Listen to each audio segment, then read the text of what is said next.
வணக்கம். தெனாலிராமன் கதை part 1 part 2 நான் அந்த கோலத்தோடு சேர்ந்து சொல்லியிருப்பேன்.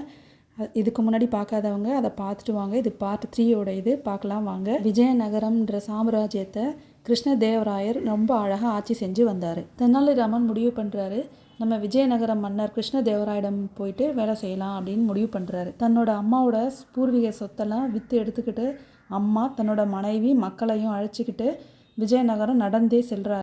விஜயநகரத்தை அடைஞ்ச உடனே அங்கே தர்ம சத்திரம் இருக்குது.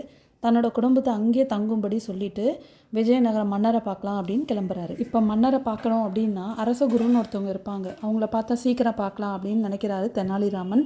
அப்படி நினைக்கும் போது தாத்தாச்சாரியார் அப்படின்னு சொல்லிட்டு ஒரு அரசகுரு இருக்கார், அவரை பார்க்கலாம் அப்படின்னு போகிறார். அங்கே தெனாலிராமன் போனவுடனே ரொம்ப கூட்டமாக இருக்குது, எப்படிரா போகிறது அப்படின்னு யோசிக்கிறாரு. யோசிச்சுட்டு காவலர்கள்கிட்ட சொல்கிறாரு, நான் தான் அரசகுருவோட முதல் சீடன், அதனால் என்ன உள்ளே விடுங்க அப்படின்னு சொல்லிட்டு பேசிக்கிட்டே அவர் முன்னே போயிடுறாரு. அரசகுரு சில நபர்கள்ட்ட பேசிகிட்ருக்காரு. அதை தெனாலிராமன் கவனிக்கிறாரு.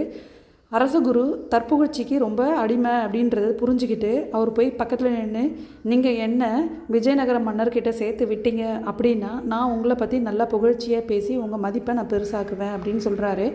ஆனால் அரசகுருவுக்கு அவர் மேலே நம்பிக்கை இல்லை. இவனால் நமக்கு ஏதாவது பிரச்சனை வந்துடும் அப்படின்றதுனால காவலர்கள்ட்ட சொல்கிறாரு, இவனை பிடிச்சி வெளியே தள்ளுங்க அப்படின்னு சொல்கிறாரு. அப்போ அரசகுரு சொல்கிறாரு, இந்த முட்டாளை முதல்ல வெளியே தள்ளுங்க அப்படின்னு சொல்லும் பொழுதே அங்கே இருக்கிற எல்லோரும் அவரை பார்த்து சிரிக்கிறாங்க. அவருக்கு ரொம்ப அசிங்கமாக போயிடுது. அப்போ சொல்கிறாரு, நந்தி மாதிரி இருக்கிற உங்களை நான் பார்த்ததை விட நான் நேராக போயிருக்கலாம். இங்கே இருக்கவங்க எல்லோரும் என்னை பார்த்து சிரித்தாலும் அவங்க நினைக்கணும் நம்ம முட்டாள் தான், நம்ம நேராக போகாமல் முட்டாள்கிட்ட வந்துட்டோமே அப்படின்னு நினைப்பாங்க அப்படின்னு நினைக்கிறாரு. நினச்சிட்டு இவரை நம்ம என்றைக்கா இருந்தாலும் பழி வாங்கணும் அப்படின்ற மனநிலைமையோடு வெளியே போகிறாரு.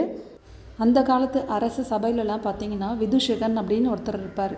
விதுஷகன் அப்படின்னா நகைச்சுவையாக பேசுகிறவங்க அப்படின்னு அர்த்தம். இன்னொரு பேர் விகடகவி அப்படின்ற பேர். தெனாலிராமனுக்கு ஒரு ஆசை, விஜயநகர மன்னருக்கு நம்ம விதுஷகனாக ஆகணும் அப்படின்ற ஆசையோட தன்னோட முயற்சியை செய்கிறாரு. பார்க்கலாம் ஒரு விதுஷனாக ஆகிறாரா ஆகலையா அப்படின்றத பார்க்கலாம். இதோட அடுத்த கதையை நெக்ஸ்ட் வீடியோவில் பார்க்கலாம். கதை கேட்குறது ஒரு சுகமான அனுபவங்க. இப்போ இருக்கிற குழந்தைங்களுக்கு அது கிடைக்கிறது கிடையாது. நான் சின்ன வயசில் இருக்கும்போது எங்கள் அத்தை எனக்கு கதை சொல்லுவாங்க. அந்த காலத்தில் ராணி புக்குன்னு ஒரு ஸ்டோரி புக் வரும். அந்த ஸ்டோரி புக்கில் தொடர்கதை போடுவாங்க. அந்த தொடர்கதையை எங்கள் அத்தை வச்சுப்பாங்க. படித்து வச்சுக்கிட்டு அவங்க ஏதாவது சில வேலை வாங்கணும் அப்படின்னா எங்களை உட்கார வச்சு அந்த கதை சொல்லுவாங்க.